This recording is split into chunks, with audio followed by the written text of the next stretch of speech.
असं तर वाटाण्याची भाजी आपण बऱ्याच पद्धतीने बनवतो, पण जर ह्या पद्धतीने भाजी जर तुम्ही बनवली ना, तर खरंच घरातल्यांना खूप आवडेल आणि नेहमी तुम्हाला ह्याच पद्धतीने बनायला लावतील असं मला वाटतं. कारण माझ्या घरातलेही तसेच सांगतात की तशीच वाटाण्याची भाजी बनव.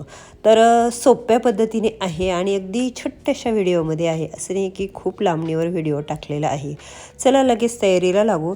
तर इथे आपल्याला मिक्सरचा वापर अजिबात करायचा नाही. अगदी साध्या सोप्या पद्धतीने घरातील साहित्यात ही वाटाण्याची म्हणजेच मटारची भाजी बनवायची. लसूण मस्त बारीक चिरून घ्या किंवा इथं ठेचून घेतला तरीही चालेल. कांदा बारीक चिरून घ्या. इथे मी 3 ते 4 असे छोटे कांदे अशा पद्धतीने चिरून घेतलेले आहे बारीक. आणि टॅमॅटोही थोडासा असा मस्त बारीक चिरून घ्या. तर टॅमॅटोही आपल्याला इथे वाटायचं नाही, म्हणजेच प्युरी करायची नाही. तर पॅनमध्ये मी अगोदरच लसूण टाकला. तर तेल टाका, व्यवस्थित परतून घ्या लसूण. नंतर मोहरी, जिरं टाका, तेही व्यवस्थित परतून घ्या.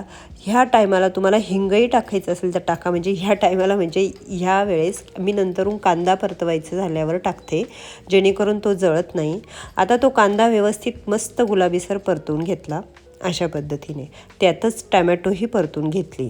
तर टॅमॅटो परतवताना मी थोडंसं असं चमच्याने असं दाबून घेतला, जेणेकरून त्याचा गाळ होईल, त्यानेच खरी चव येते. तर इथे लाल तिखट, घरातील मसाला म्हणजे जो काळा मसाला नेहमीच्या भाजीचा, धना पावडर, हळद, थोडीशी कलरची मिरची टाका, थोडीशी पावभाजी मसाला टाका, थोडासा मस्तपैकी किचन किंग मसाला टाका. तर हे 2 मसाले इथे फार महत्त्वाचे आहेत, जेणेकरून भाजी खरंच छान होते. नक्की एकदा अशा पद्धतीने भाजी बनवून बघा. तर इथे तुम्ही जास्त रसरशीतही ही भाजी बनवू शकता अथवा सुक्कीही बनवू शकता.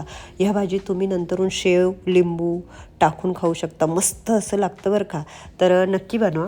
कोथिंबीर टाका. व्यवस्थित सगळं परतवायचं झालं की पाणी घाला. पाणी उकळत आलं की त्यामध्ये वाटाणे टाका.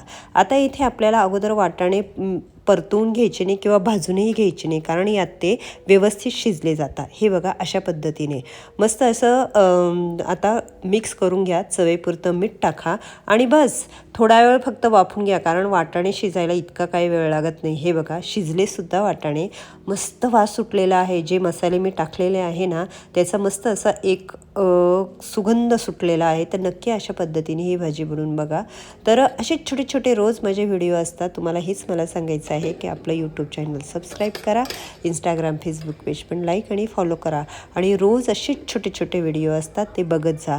तेव्हा ह्या आधीही वाटाण्याच्या बऱ्याच रेसिप्या दाखवल्या, त्या बघितल्या का? तेव्हा त्याही बघा आणि आठवणीने छान अशी कमेंट करा. तेव्हा बाय, मी पुन्हा येईल नवीन रेसिपी घेऊन. तेव्हा चांगले चांगले खा, मस्त राहा, माझे व्हिडिओ बघत राहा.